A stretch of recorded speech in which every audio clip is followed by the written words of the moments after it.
It is now difficult to argue against the fact that activity and interest in the UK market is increasingly gaining traction. The Financial Times last week highlighted data from DealLogic, the financial analytics company, evidencing that the total value of bidding activity for London-listed companies has this year hit its highest level since 2018, with $78 billion worth of deal-making being instigated, the majority of which coming from overseas buyers seeing value in the UK assets. Broad UK equity markets have caught up ground to match that of global equity returns so far this year, but the significant underperformance from prior years means the UK market trades on a near 30% price-to-earnings ratio valuation discount to the global market, a rating which represents a far wider discount than the long-term historical average. It is no coincidence that several of the early episodes in the Investor Insights series have focused on the UK, and today we explore the current opportunity further with one of the most experienced fund managers running UK equity mandates on the market. Hello and welcome to the Investor Insights podcast, hosted by Killik Co. My name is Gordon Smith, and in each episode I'll be interviewing portfolio managers from across the investment industry to gain from their expertise in the specialist areas in which they invest, and to question them on topical issues. You can access the full series of interviews via the playlist on the Killik Co YouTube channel. We hope you're enjoying the discussions so far, and you can get in contact with us about any of the topics discussed via our email address, investorinsights@killik.com. Killik Co is an independently owned wealth manager which opened its first office in 1989 and provides services to help families save, plan and invest. And you can find more details on the unique ways in which we do that at our website, killik.com. In today's episode, we speak to Anthony Cross from Liontrust Asset Management. Anthony is a hugely experienced UK fund manager, having joined Liontrust in 1997, and heads up the company's Economic Advantage team, which is responsible for a franchise of UK equity-focused investment strategies. The Liontrust Special Situations Fund, which we reference in our conversation, is the broadest mandate run by the team, as it is able to invest across a wide variety of different size businesses, a strategy often termed a multi-cap approach. The philosophy used by the team can be distilled into attempting to identify companies with a durable competitive advantage that allows them to defy industry competition and sustain a higher than average level of profitability for longer than expected. This competitive advantage can come in different forms, and Anthony discusses some examples as we go through our conversation. This was clearly an interesting time to speak to Anthony, given the increasing corporate activity underway within UK markets at the present time.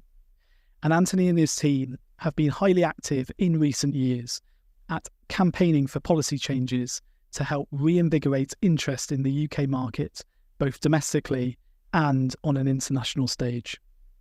Anthony, good afternoon. How are you doing today? I'm good, Gordon. Thanks very much. And thank you for having me on your podcast. No, thank you for joining. Thank you for sparing the time. So our kind of first question attempts to get a bit of an insight into you, really, in your kind of typical working week or what you've been working on recently. So I wondered if there was kind of any interesting articles or books that you've been reading, or just an anecdote from a recent company meeting or trip you've done. Just anything you can share there. Yeah, so lots go on. I mean, to be honest, there's no typical day, and in many ways that's fantastic. So I really like the variety of the job. Clearly, the core of what we get up to is stock picking, researching, reviewing stuff. Quite a lot of time will be spent also talking to clients, marketing the funds. And then there's also the unexpected. There's the kind of corporate activity. There's sometimes takeovers. We have an approach for keyword systems today. And then sometimes, sadly, there's the odd profit warning that you deal with. So it's always really varied. And a really nice sort of example of a stock picking time we had quite recently was with Shell. And we saw the chap who's a a Dutch guy, so I daren't try and pronounce his name, but he's been with Shell for 28 years and runs the trading, supply and marketing businesses within Shell. He runs about 6 divisions. Now, if each division was its own separate PLC, each of those divisions would sit within the FTSE 100. So he's dealing with a lot of businesses. And some of the things that we really got out of the meeting was just, further emphasis on the distribution power that sits within Shell. Now, we know that they are, very, very big in areas like liquid natural gas distribution. They're the third, one of the top 3 biggest energy trading businesses in the world. And that energy trading is really, really important to the energy transition. The ability to trade different types of energy for clients is really, really valuable. They're also the biggest retailer in the world. They're the biggest seller of Coca-Cola. They're Red Bull, the biggest seller in the world. So this sort of 46,000 forecourt sites that they have, is a very powerful distribution network too. And then finally, we talk quite a lot about AI in the business. It's going to be really important to how they can utilize the data that they have within their business. Areas like maintenance, preventative maintenance, predictive safety things. You can really speed up the process of AI. So that was an interesting discussion that we had with Shell.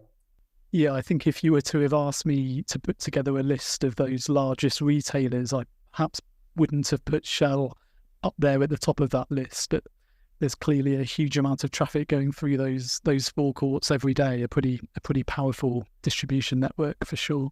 So I mean, as we see it today doing the record, UK large cap markets are sitting near enough at kind of all time highs, but that kind of masks what's been a pretty challenging period for UK investors or UK markets, kind of derating in valuations and quite notable underperformance relative to other markets around the world for the last several years now. I know you and the team have kind of done a lot of work campaigning for policy changes to address kind of this kind of weak investor flow, which I guess is one of the big factors here. I wondered if you could kind of run through some of the work you've done there and what you would consider the kind of primary reasons for that kind of negative sentiment, and what perhaps could be done in your view to reinvigorate things in the UK. Yeah, I mean, I'll come back to what we've been actively doing on the lobbying, but it's a story really, like many problems around, of a number of factors have just been eating away at the UK equity market for a number of years. And I also think that a number of those factors are now going the other way, as in things are starting to improve. But let's explore the challenges first, the negative factors as they were. First, you've had the long-term shift of UK pension funds moving from equities into other areas, whether it be private equity, but also into other areas like other global equities. So moving away from UK equities into other investments. You've also had the wealth managers, so the private wealth managers, the people who look after the cash of individuals that have been moving much more towards global indices and away from the UK equity market, and they've been shifting that way for a number of years now. So again, that's been putting pressure on UK equity shares. You've also had the rise of passive investing. Now, it's not that necessarily a problem for large cap companies, because passive funds will be buying larger companies, but it is a problem for smaller companies and some of the mid cap companies, because the passive funds don't tend to buy them. Therefore, the rise of passive funds has had a bit of a headwind for UK smaller companies and typically UK active managers like ourselves. The interest rate shift, so higher interest rates were hard work for UK equities. For the first time, lots of individuals, who previously might have saved in shares, suddenly thought to themselves, "Oh, I can now own, maybe bonds which are more attractive, or I can just put my money into a savings account." So that shift in interest rates had a part to play too in people moving out of equities or not buying as much of them. And then you have the whole problem of sort of politics, the volatility of changes of party leadership, changes of government, and then the perception around Brexit as well was probably a bit of an issue for the UK equity market. So you ended up with, valuations getting very, very cheap. And the sort of doom loop continued. If the UK market became cheap, it becomes a smaller part of global indices. And you get that kind of what we call the doom loop occurring. Now, what can improve? What's got better? Why am I now much more optimistic? Well, one thing is, and this is where we've tried to play our part, is that government have finally got it, and also indeed the opposition, the Labour Party, in that you need to give much better support to the market, and you can achieve this through a number of ways. One is you can try and improve the regulation of the market to make it a more attractive place for people to list their businesses. But importantly, you can try and put more emphasis on UK pension funds investing back into the UK market. And there'll be, I think, greater pressure on pension funds to do that. And the first start of that is to get them to display much more how much they actually have in the UK equity market. That's what they do in Australia and other markets. You could also try and encourage the wealth managers back into the UK equity market, the retail investors too, through things like the British ISA. So that's another way that you can try and get things going. So we did quite a lot of lobbying of both, the civil service side, but also the Treasury and Rishi's advisors, to try and really make the point that greater support is needed for the UK equity market. So the government's woken up, so that's good news. There's also, I think, a flavour that, whilst passive investing can be very powerful, and the people who are pro it would say, well, look, it's very self-cleansing, it picks up good companies, and companies that are underperforming become a smaller part of the passive indices. But there is a danger that momentum after a while creates too much concentration, and then price discovery is not really happening at a good enough level. So a bit like elastic band, passive investing can create momentum, it can create concentration, but at some point, that concentration can become the danger. And like an elastic band, it can start to shift the other way when it's got too tight. So, that could be a way that, in many ways, active management starts to look relatively more attractive, because if passive starts to have problems with that concentration, active managers can make money more easily by a much more diversified portfolio. So, I think passive funds might actually be a reason why active management starts to suddenly improve. Then you've got interest rates that are starting to come down, so that's attractive. And I think the UK is forecast to have some rate cuts maybe June onwards, so that would be good news. So relatively, shares are more attractive, and particularly smaller company shares and mid-cap company shares. Higher growth businesses tend to, enjoy better performance when interest rates are lower. And then there's the old politics. One of the great things about the UK is the strength of the rule of law. And yes, we've been through, some political challenges, as in, changes in leadership and bits of turmoil.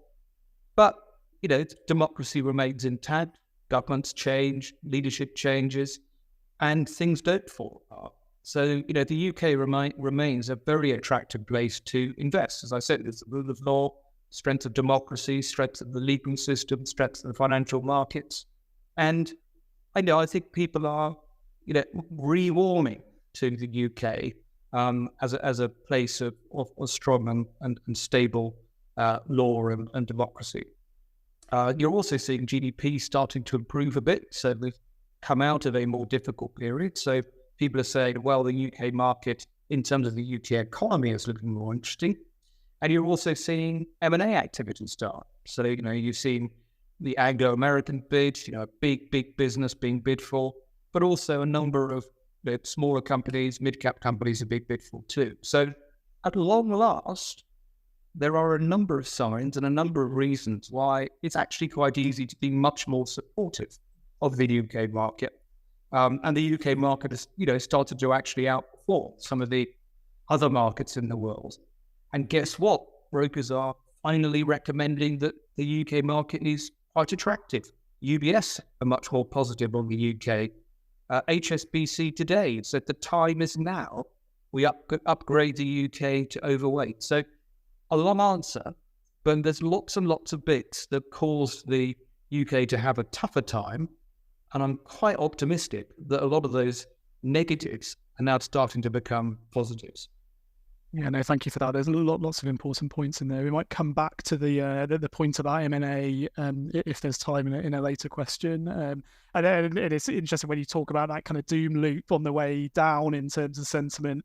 You can see when factors start to change in the other direction, it occurs in the to the positive as well, with kind of self-fulfilling optimism starting to creep in. So yeah, no, thank you for that. I mean, Ansley, you've kind of a very experienced, been running kind of UK strategies through a number of cycles. I wondered if you were able to put kind of the current opportunity, kind of where valuations are in the context of history, kind of prior versus other periods that you've been through. How big is the opportunity at the moment, would you say? I think the opportunity is very big, particularly in small cap and mid cap. The period reminds me quite a lot of the sort of 2008, 2009 period. Now, clearly we haven't been through a sort of financial crisis, but the crunch down in the value of small cap companies, particularly in 2008, created substantial opportunities in terms of valuation. And then they bounced back very, very strongly in 2009. So, if you're looking today at sort of small cap valuations, and we use a database and a team called Quest, who are part of Canaccord Genuity, and Quest have done a lot of work on the valuation of the UK equity market. And whilst large cap has, started to perform quite strongly this year, and has moved from being where they see it as having moved from being 34% cheap to now 14% cheap, mid and small cap is still very cheap, and they're at least 25% cheap. And if you look at other conventional measures, so that's 25% of discounted cash flow. If you look at other conventional measures, so you might be taking PEs or just simple yields, they think that small cap and mid cap is about 30 to 40% cheap compared to its long run average. So that's where the opportunity is. And that, as I say, it reminds me of that period of 2008 when everyone was very, very gloomy. And then you had that terrific bounce back in 2009. And I'm hoping that there's going to be, a strength of bounce back this year, particularly in the small cap and mid cap, after what we've seen as a kind of earlier bounce in large cap. I wonder if we maybe delve a bit deeper into the portfolio itself. And there's a number of strategies that you run with the team, but the Special Situations Fund has kind of the freedom to invest right across the UK market and up and down the market cap scale. And the portfolio does look quite different to the kind of broader index. And the investors just looking at the kind of top down at the UK index will see kind of that concentration towards things like the banks and the miners. But your strategy's always kind of found a number of opportunities in other areas, and industrials has been a kind of big sector for you, I know. Could you maybe just give some examples? It's such a broad sector, the industrial sector. I wondered if you could give some examples of the types of businesses within those areas and some of the kind of common characteristics that you're looking for. Yeah, so I love the Special Situations Fund, and it's beautifully broad in the sense that you have 20 to 30% in small cap, over 40% in the FTSE 100, and then typically around about 30% in the FTSE 250. So it really is a genuine all-cap product and enables us to go into areas under the process that are super attractive in terms of long-term compounding. And it is a reminder, Gordon, what we're kind of looking for is tangible assets, so things like intellectual property, distribution power, either big-scale networks like a Unilever or Diageo, or much more modern data-driven networks. It could be a company like Rightmove, or could be a business which is involved in software or media, where you're creating data that's distributed and embedded in your own customers. We like companies of high contracted recurring income, so sort of fee-based subscription businesses. And then under that, we like companies of brands and culture and customer relationships. So the whole idea is intangible assets. And the idea is that they create for our company a really strong barrier to competition, the ability to retain pricing power, and the ability, hopefully, to compound growth over a long time. and achieve high returns on invested capital. So you get into that virtuous circle of producing strong returns that can be reinvested in your business to go on producing further strong returns.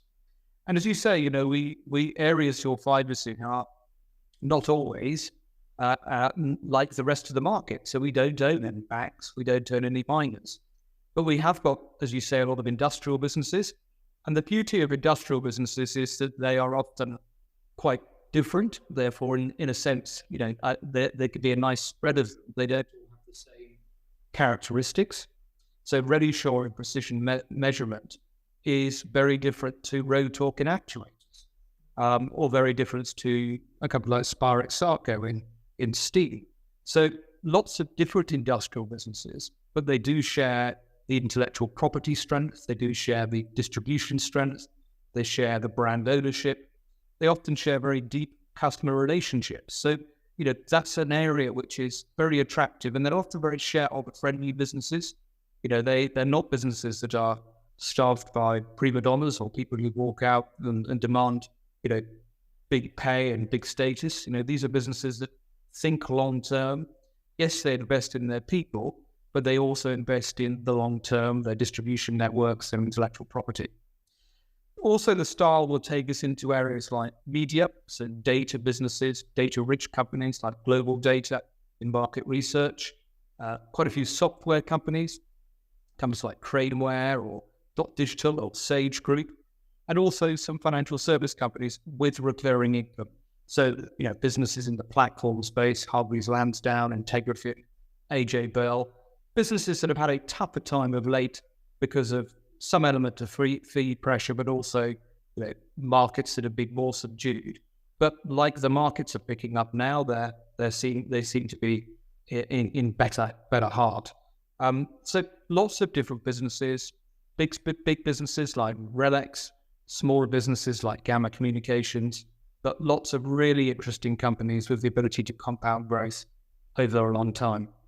So you mentioned in a previous answer briefly about kind of M&A activity that we're seeing, and I guess these kind of types of periods in the cycle often do lead to kind of higher corporate activity, or certainly a kind of greater focus on kind of capital allocation decisions. Could you maybe just discuss just how significant recent kind of corporate activity has been, and I'd also be interested in is this been a period which has kind of led to higher engagement by you with management teams with that regards, kind of in terms of kind of capital allocation decisions? Yeah, I mean, it's been active. There's been roughly one takeover a week so far this year. So that could end up being at this rate, over 50 takeovers if that continues.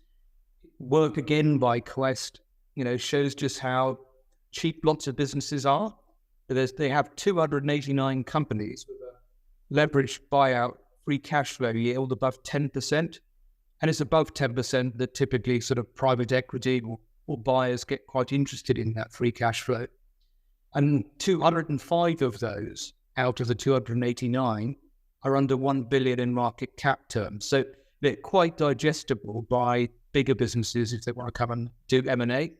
So it is significant, and I expect a lot more of it as the year progresses, particularly if you get, particularly in the UK, signs of, GDP has picked up a bit. Interest rates generally around the world look like they could be coming down. And if share prices start to move up like they have in large cap, and that seeps through into small cap and mid cap, guess what? M&A acquirers then start to come out of the blocks. They feel that the economy is stronger, and then they see share prices are on the move, and they want to get in there and do deals. So M&A will be significant, and we've had our share of it this year. There's been an approach for Wood Group, and then today there's been an approach for Keyword Systems. So M&A will be a feature. As to your other point, capital allocation, it is very important, and I think in the last few years, companies have got better at it or woken up to it more. So we've had discussions, and part of the discussions that we had with Shell the other day were about capital allocation. These are businesses that are buying back shares, but also they're becoming better at the way that they spend their money. So they're becoming better at that capital allocation in terms of investment. Shell seem to want to be much more careful about capital spending. In fact, they probably want to become more asset light in what they do to get higher returns on their invested capital. So that's one of the reasons why we think the returns on invested capital should be improving for these businesses. And then there's lots of businesses that have been buying back their shares. In many ways, rather than them go down the path of M&A, when their shares are so cheap, we do encourage them to be buying back their equity. And sometimes that engagement with companies really helps encourage them to do it. And we are sometimes despondent with other companies who don't want to do it because they see it as an admission of failure, that if they can't think of things to invest in, they think it's a failure to be buying back their own shares. But actually, we don't feel that. We feel that when shares are very, very cheap, and while they've got free cash flow being generated, what's better than buying back your own stock that you know so well on a very cheap valuation? No, interesting points. Anthony, our kind of standard final question, which we ask all interviewees, is one that kind of asks you for your highest conviction area at the moment, and some people have answered this in different ways. So you don't have to necessarily choose your favorite single stock. It could be a kind of area of investment. But I wondered if there was one particular area that you'd highlight from the portfolio at the moment. Yeah, it's got to be small companies. And my experience of doing small cap goes back a very, very long way, back to 1993. And, when you're getting lots of companies on single-digit PEs, double-digit free cash flow yields, with, the ability to compound out into big markets, it's very, very compelling. There'll be businesses, in areas like, the media space, companies that over the years have built up amazing data platforms, are very compelling for the long term. Something like global data is more expensive, but something like YouGov's come back a bit. Next 15 is a pretty cheap business. We saw Future Group that came out with results which were a bit better than expected, and their shares were up quite strongly the other day. But they're still a single-digit PE and double-digit free cash flow yield. So the small cap sector is an area, I think, which is very compelling. It's the best way to deal with small cap really is to have a sort of portfolio of stocks. But within that portfolio, you can get super returns, particularly at these sort of moments when things are very cheap and then the market appears to be picking up for them, not only in terms of sort of interest in an M&A sense, but also just purely in sort of GDP sense for these businesses. And those businesses will have a long way to travel in share price terms. Certainly seen a kind of initial move in some of these names, but certainly lots of value still out there for sure. Anthony, I really appreciate your time today. It's been great to chat with you. Thank you again. Brilliant, enjoyed that. Thanks very much for having me on. Thank you for listening to the Investor Insights podcast, hosted by Killik Co. You can get in contact using our podcast email address, investorinsights@killik.com, for more information on any of the topics discussed, or for further details on the services offered by Killik Co. This podcast is not personal advice. The content is intended for educational purposes only and is not investment research or a recommendation to buy or sell any financial instrument or product, or to adopt any investment strategy. The value of your investments can rise as well as fall, and you could get back less than you invested. Past performance is not a guide to future performance. The investments referred to in this podcast may not be suitable for all investors, and you should seek advice from a qualified investment advisor. Killik Co is authorised and regulated by the Financial Conduct Authority, the FCA.